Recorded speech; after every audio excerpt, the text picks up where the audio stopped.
I'm going to talk about contemporary alignment techniques in total knee arthroplasty. So imagine in 20, 30, 40 years, you've got a painful knee and the ache doesn't go away. So you go to the doctor and it turns out you need a knee replacement. So after a year on the waiting list, you get the operation, you go to rehab. But after half a year, you still got pain and it's kind of stiff and the joint doesn't feel, your knee doesn't feel really natural. Well, this problem actually affects about 20% of the patients who go to have a total knee replacement. And we surgeons think that this is really disappointing and we'd like to improve this ratio.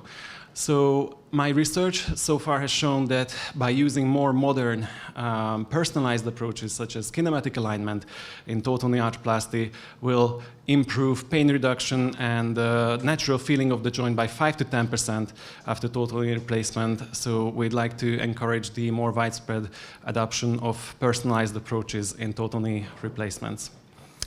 I'm a second-year PhD student and fourth-year resident in trauma and orthopedic surgery from Székesfehérvár. And I'm interested in painful hips and knees, and I'm interested in total joint replacements. By the way, arthroplasty is a word for joint replacement, and in my PhD, I'm comparing two techniques, traditional old-school mechanical alignment to more recent, more modern approaches, and I'd like to find out which one is best. My first project is a systematic review and meta-analysis, and my second project is a randomized controlled trial. On to my first project. So, knee osteoarthritis affects hundreds of millions of people worldwide. Osteoarthritis is the natural wearing of the joint. And the cartilage, and it's irreversible. So in the final stages, in end stage and advanced stages, where it's very painful, the only really option is to have a total knee replacement. But as I've already suggested, 1 in 5 patients will report residual pain and symptoms after the operation, and it's really disappointing. As you can see, everyone has different shapes of legs and different knee anatomy. And back in the 80s, when total knee replacement was developed, they relied on the so-called mechanical alignment, the positioning of the prosthesis, where they were aiming to correct the deformity in the limb. Because they believe that this is the safest approach. This will lead to the best results in terms of longevity and stability. However, we now have contrary data, and we are trying to move to more personalized approaches where we don't try to radically change the anatomy of the knee. So, the biggest critics of kinematic alignment say that this is unsafe because changing the angle, the alignment of the prosthesis will change the loading on the implant and will lead to early failure and revision, which is catastrophic. But actually, we don't have data on that to support. But still, people who like the idea but fear the extreme angles came up with so-called restricted kinematic alignment, which is kind of in between a hybrid approach. And previous research in meta-analysis, they pooled kinematic, unrestricted, no boundaries approach with the restricted approach. And previous meta-analysis have not shown really meaningful difference between these results. So my aim was to run subgroup analysis between these approaches. Our hypothesis is that kinematic alignment, as it's a more personalized approach, it should lead to improved clinical outcomes in terms of pain reduction, range of motion, surgical, and hopefully with not increased surgical complications. After running a systematic search, we got, and duplicate removal, we got over 2,000 results and 19 eligible full text. So some of the main figures, I won't have time for all of them, but first, flexion, it's the reflection of the postoperative function, is a measure of the range of motion of the knee from straight to fully bent, so from 0 degrees to 120. And my plot shows that overall kinematic alignment improves postoperative range of motion by 5 degrees.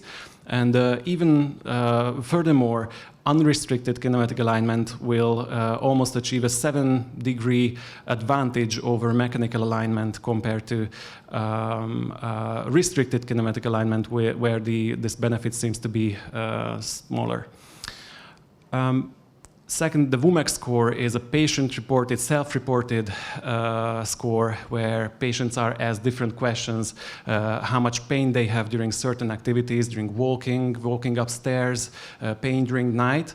And it's an inverse score, which means the lower the better. So what this diagram shows that is unrestricted kinematic alignment achieved a 10-point lower score on the WUMEC score, which is roughly or more than 10% improvement compared to the mechanical alignment, and it's clinically meaningful and statistically significant. In terms of revision, is unrestricted kinematic alignment really that unsafe and compared to mechanical alignment? Well, it turns out no, and actually restricted kinematic alignment was shown to have an increased risk of revision, but we need to take it with a caution because of low sample size and low event rate. And actually, when we looked at the actual complications, they were really not related to the alignment. So it was, one of them was infection, the other one was the inaccuracy of the surgeon. So yeah. We only included RCTs, and we were striving for rigorous methodology. We used the pre-specified subgroups and kept those subgroups as written in the protocol. Some outcomes had low number of studies, and of course we, as others, struggled with the high or substantial heterogeneity, and we don't have really meaningful long-term data. In conclusion, restricted and unrestricted kinematic alignment should not be treated, should be treated separately. They should not be pooled in future research. They should be treated as separate surgical domains. And unrestricted kinematic alignment is not associated with a high risk of revision in the short term. Patients should be offered the option of having an unrestricted kinematically aligned total knee replacement, I believe.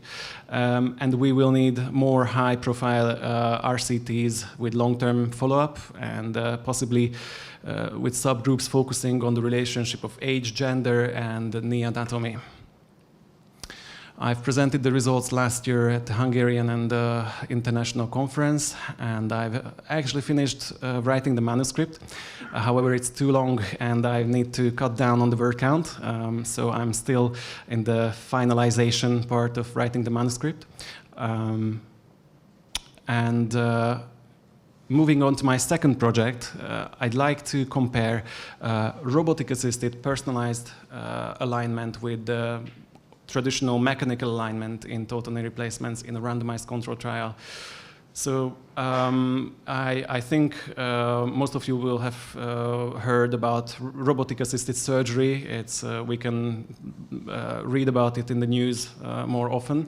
And in my home hospital, Székesfehérvár, we are getting one of these robots to perform total knee replacements. And it helps us, it enables us to use really personalized a technique where we create a profile of the knee during the surgery by measuring the limb axis and measuring the range of motion and the tension in the ligaments, and then a computer will calculate the ideal position of the implant, and the robot will help us to perform the surgery as accurately as possible.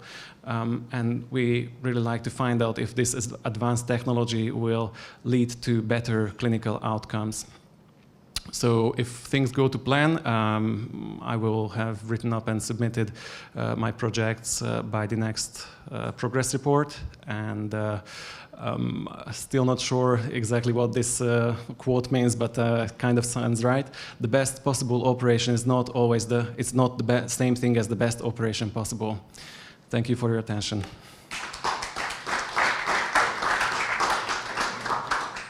Thank you. This is a very current topic now, so congratulations for the presentation.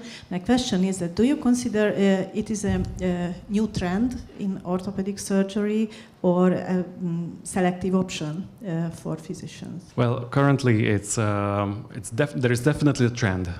One of the diagrams were from the American Joint Registry data, which shows that the use of enabling technologies, specifically robotic surgery, is on the rise, has been on the rise.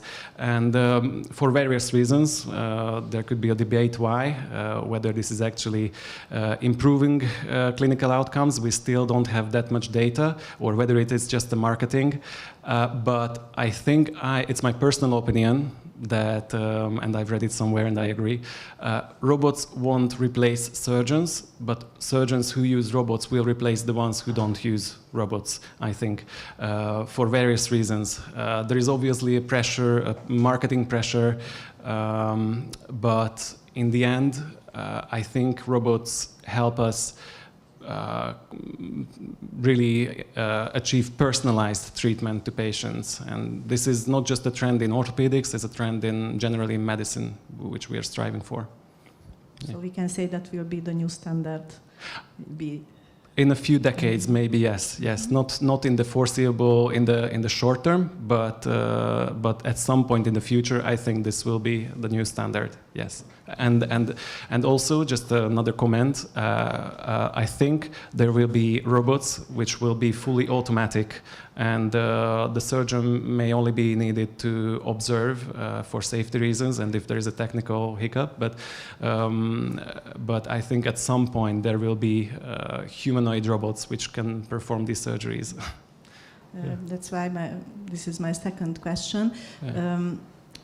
What patient group is more suitable for this technique? Really, I think, well, the patient groups who benefit the most currently are the ones who have individual, like a unique knee anatomy, so who are outliers, because for the great majority, the average, they actually do well with the traditional mechanical alignment. That's why this technique has existed and prevailed for so long, and it's still the gold standard. But for the outliers, we need that kind of personalization to achieve optimal results, and don't see this 20% of patients, who come back with pain, and because that's really disappointing after surgery to see someone who's not satisfied. Sorry, I have one more question about physical therapy, because we know that physical therapy continuously follow the surgical technique. Is there any difference between types, considering the physical therapy, for example, timing or prohibited exercises, prohibited therapeutic exercises, and the other? Yeah, definitely. I think it's down to the surgeon. I don't think there are such strict guidelines. It's really surgeons' preference, what kind of physical therapy they prescribe to the patients. Generally, early mobilization is good, and there are many different approaches. One rising trend, I think, where they try to reduce the post-op swelling. This I've read about this, and this is gaining more attention now, to try to reduce the post-op swelling with different means, by cryotherapy, with compression bandages, and early mobilization. Yeah. So yeah. Sorry, one more. Because we know that prosthesis register doesn't work really well nowadays, but do you plan to involve this information into the registry? Registry? Like registry analysis? Hungarian prosthetic registry. Yes, definitely. So actually, that was going to be my third project or second project. This second project became a bit more acute because we are getting the robots shortly. But if time allows, maybe as part of this PhD or outside of the PhD, we definitely want to start analyzing the registry and incorporate this data. We need to, because as we can see, better registries such as the American ones, they already use this information. Yeah, and it's crucial. Okay, thank you so much. Yeah, thank you.